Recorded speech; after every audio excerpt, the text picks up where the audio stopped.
All right, y'all. So we made it to Hogwaller, and we got the traimper loaded down with the side-by-side on the back. And I've had a lot of people asking about seeing the finished product of the traimper build, and here it is. So we're going to do a walkthrough and show y'all how we set it up and get ready and spend the weekend at the mudhole. All right, so step one is unloading this big guy, and then I'll show you what we have inside the traimper.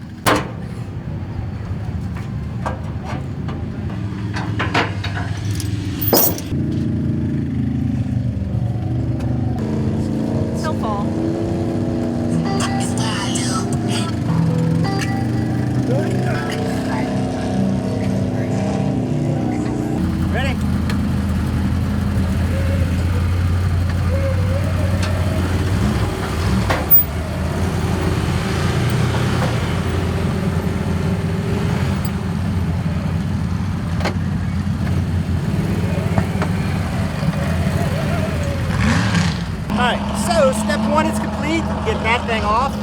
Now I just got to move the coolers to the side. And then we'll drop the gate down. Alright, what's inside? Gotta fix my light.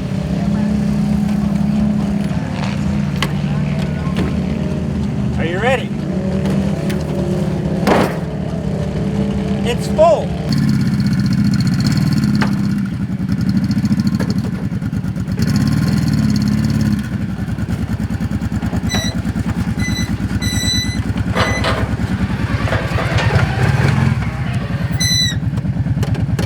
That's how you do that. All right, so as you can see, once the four-wheeler's out of here, there's actually quite a bit of room. So, all I really did was clean the hell out of the inside. We painted the walls. I've got this, cheap insulation, which isn't sticking as well. The heat, I had to find a better way to actually keep that stuck better. So we've got the lighting, which runs off of that switch. We also have a light outside here. So this will light up the whole exterior. Vinyl floors. The vinyl floors are good because they are waterproof and they're oil proof to, pretty good anyway. So if the four-wheeler's dripping a little bit of something or whatever, it'll clean up. But you see I put a moving blanket down anyway. We're gonna get that out of here, and I'll show you a little better our AC in the front and kind of how I do the power supply. We got an inverter, but we also run the generator from the outside in the bed of the truck, so it just stays in the bed of the truck the whole time, and it supplies us power. And there's Taylor hard at work.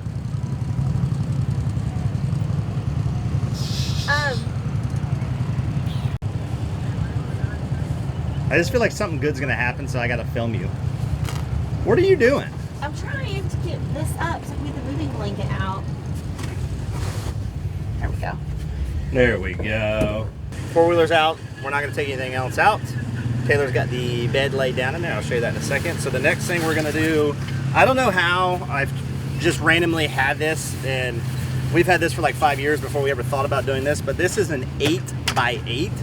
Normally they're 10x10, but the 8x8 is perfect because this trailer is like 8 foot 3 inches wide. So it fits exactly on this trailer, and we don't have 10 feet back. So it actually works out perfect for this. So we're gonna get it thrown up. We're gonna get the coolers laid out, and the coolers almost become our table. Taylor's got some fancy recliner chairs that she got me for Christmas. Well, us. I think she bought for herself, and she just had to get me one. So let's go ahead and throw this up, and then we'll get all this back set up, and then we'll go inside and I'll show you that setup. Pretty good. All right, so tent is up. I tie it down to the corners because it gets windy, obviously, and hold it down. Shower head is installed, so you can see it just sits up there. We actually have a ring.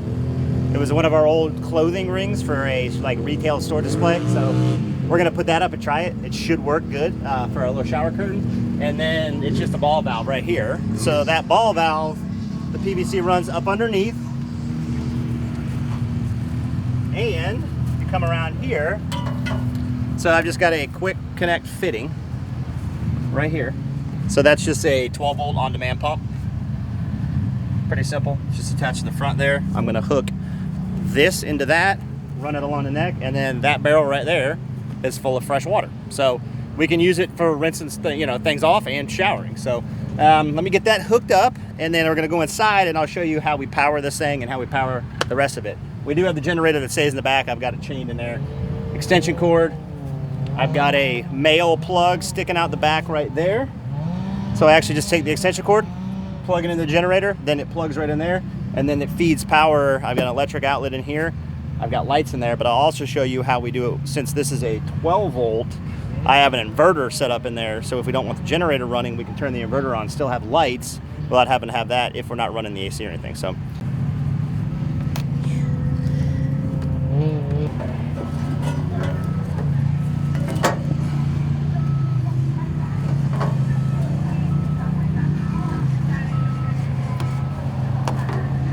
There you go. So I'll loosen that up. I'll take the bag off and then we'll just slide it in there. The bag, actually, believe it or not, like these lids were just cut off, so I don't have a lid, but it keeps, I mean, it's full.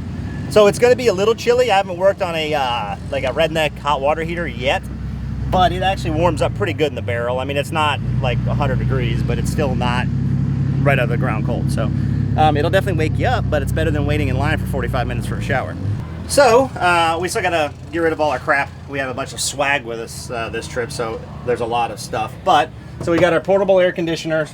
We have, this is just the exhaust vent, which goes onto here, so it literally just slides on here. I got a little flapper outside that keeps the bugs and everything else from coming in. Slides in the back, done. This obviously will plug into that outlet right there. We've also got a heater because it may get cold, but I don't know. This is Florida. You never know. I'm sweating right now. I guarantee you that. This is our lighting, right? So this plugs into here. And again, this is when the generator's running. It's feeding everything. So this feeds up, runs around, and it runs these switches right here, right? So one's the inside lights. The other one's the outside, that back light. So when we don't want the generator running, I've simply got the inverter. So this battery right here will live right here. So these wires that look weird coming out of the outlet, these are actually just 12 volt. This is coming right off that pump out front for our water.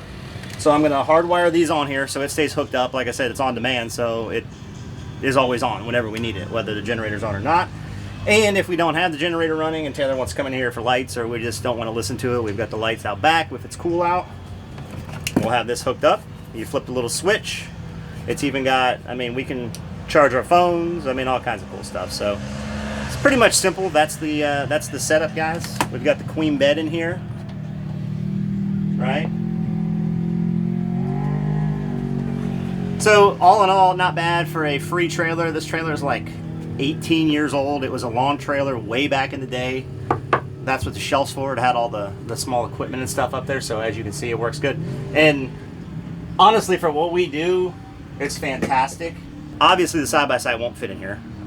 We still wanted to be able to bring that. We still want to be able to camp because we couldn't do it before. I wanted to be able to bring the four-wheeler. We have another gooseneck. It would probably fit. I'd have to load it on sideways, the four-wheeler on the back. But, you know, why not just leave it in here? Everything fits, you know. It's not like I have more stuff than I need, really. And like I said, I just like the general setup we got. So it definitely was a cool build. It was a cool project, and it's definitely a attention grabber when this thing pulls up and you're going down the road, right? So it's just cool to take something that was sitting in the woods and make it useful and something we use all the time now.